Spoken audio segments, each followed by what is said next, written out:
Okay, we are on. I don't know how long I'm going to actually be on here. Let's say 5 minutes. We'll see how that works. It's the end of the day, October 8th, Sunday.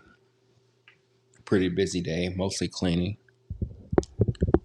Yeah, so watching some kids. I didn't know really what to talk about. And this is chocolate. It's called Share. I don't know if I'm saying that correctly, but it's a milk chocolate.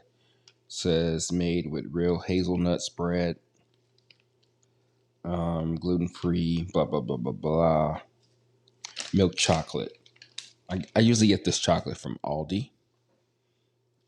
It's cheap. It does a decent job for my palate, and yeah, I usually get this one, the milk chocolate, and also there's a dark chocolate. I think it's 60% cocoa. But yeah, I brought this out. I'm actually gonna taste a piece of it right now. And this, I was chewing online and everything, but it does have a milk chocolate type of taste. Let me get the dark chocolate too.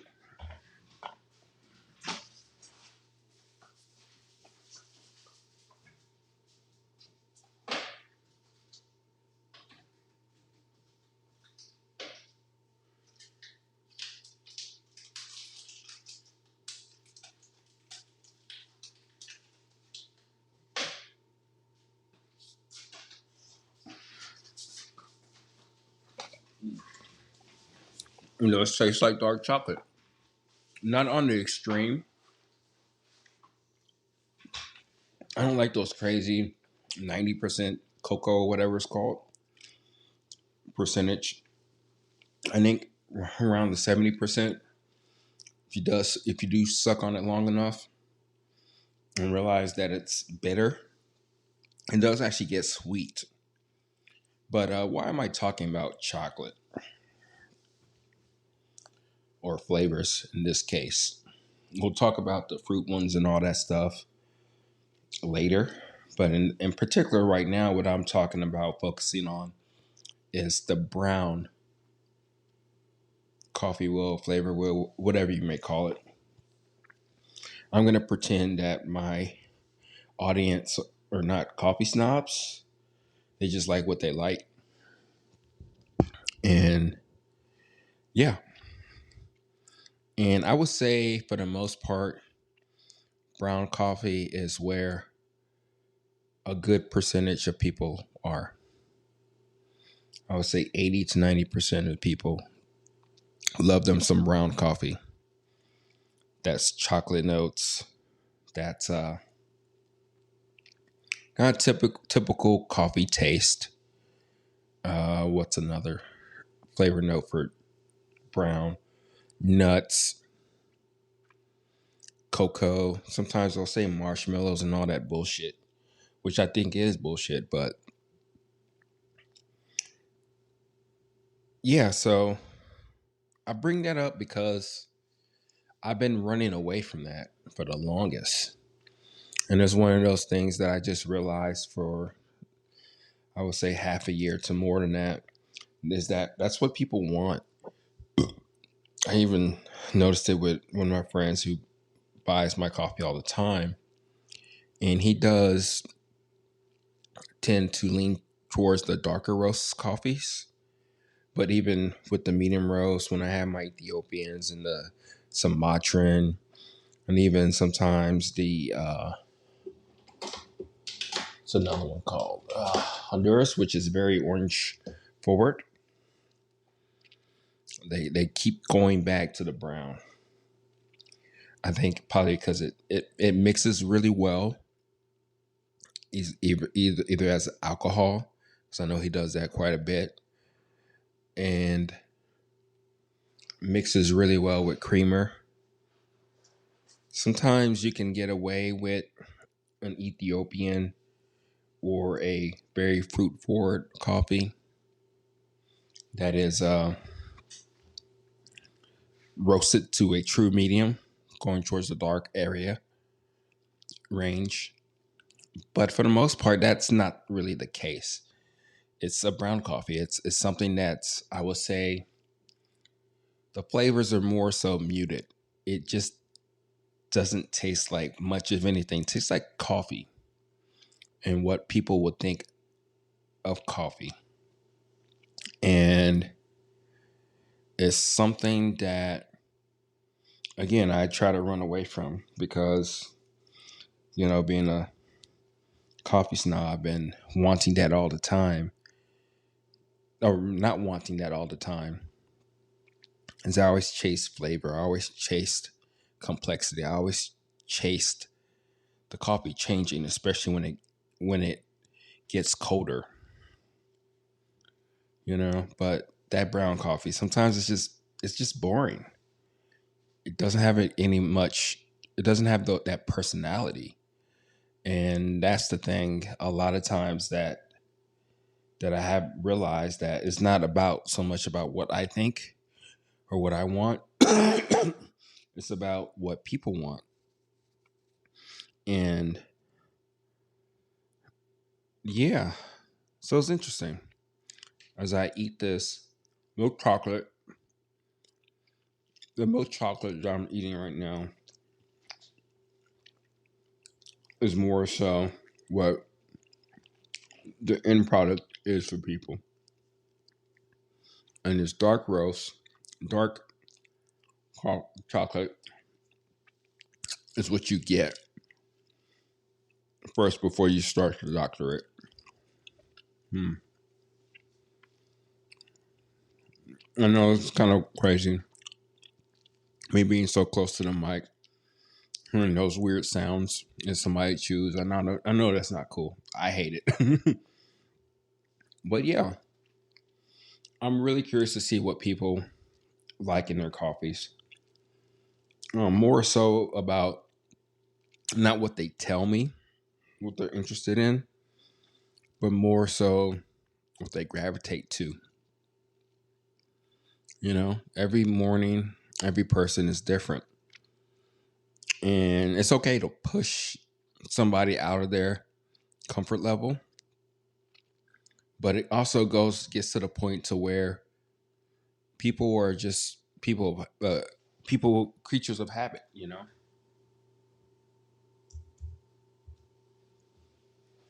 And that's where I'm at with a lot of stuff right now, that I'm trying to understand what's going on with people, why they like what they like, and how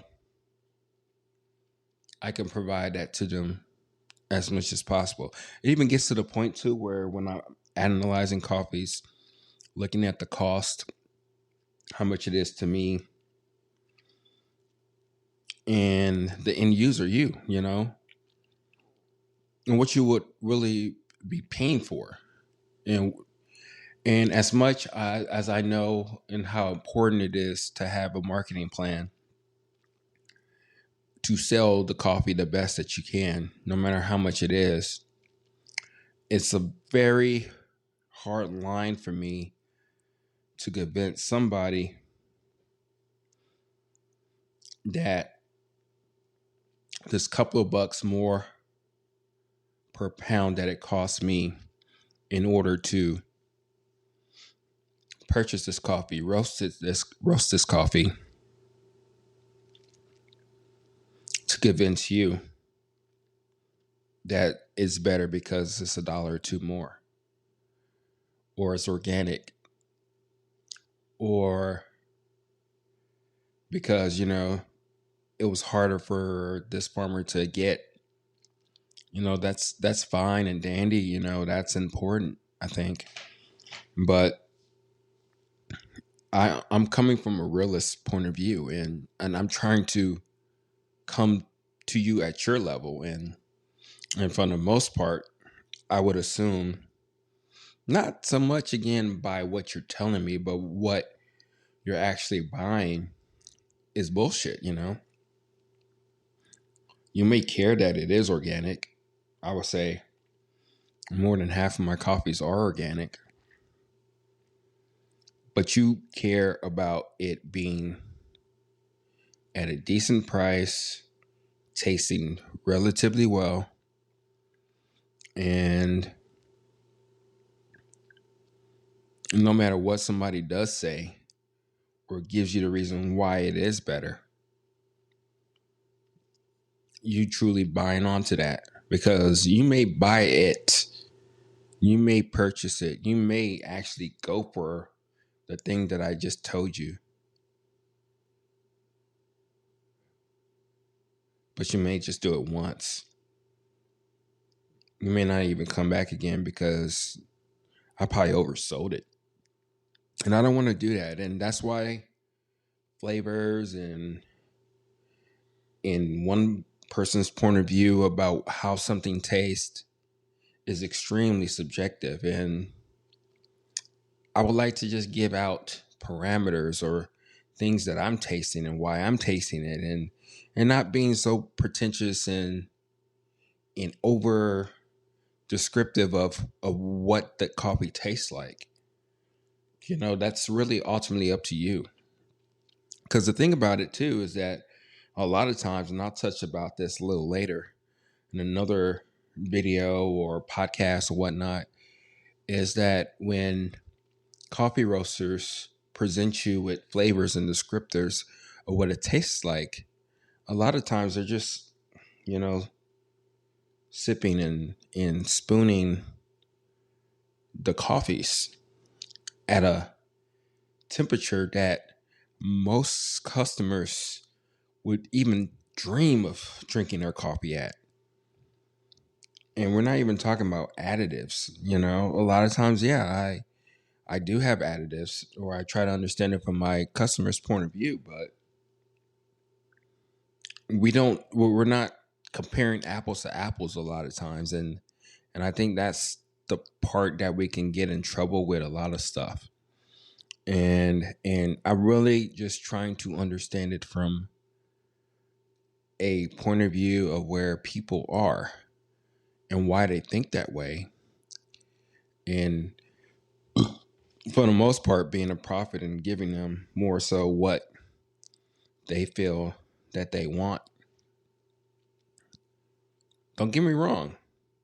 I'm gonna roast that coffee to the best of my ability. So you're gonna get a really good product. But I don't want to lie to you. I don't want you to feel that I'm pushing something a lot harder, more convincing way than what it really is. And that's the most important thing in this case. To be as authentic and as honest about the way I approach my coffee and what I presenting to you as your, you know, daily routine. And I think that's extremely important. And that's perfectly fine that I am as honest and a realist about things. And like I said, I have proof in the pudding. A lot of coffees that I do give, that I do present, people love, or the Mexican, the Brazilian coffees, and they kill those coffees with a passion because it gets close to what they're used to.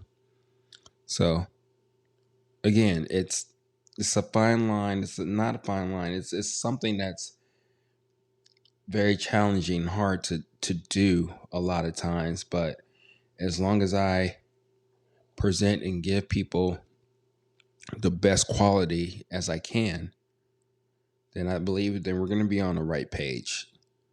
And then maybe I can probably push your palate a little bit to try something a little unique, but still tasty. We'll see. Yeah. So that's what we're going to be up to and doing. And yeah. So Talk to you later.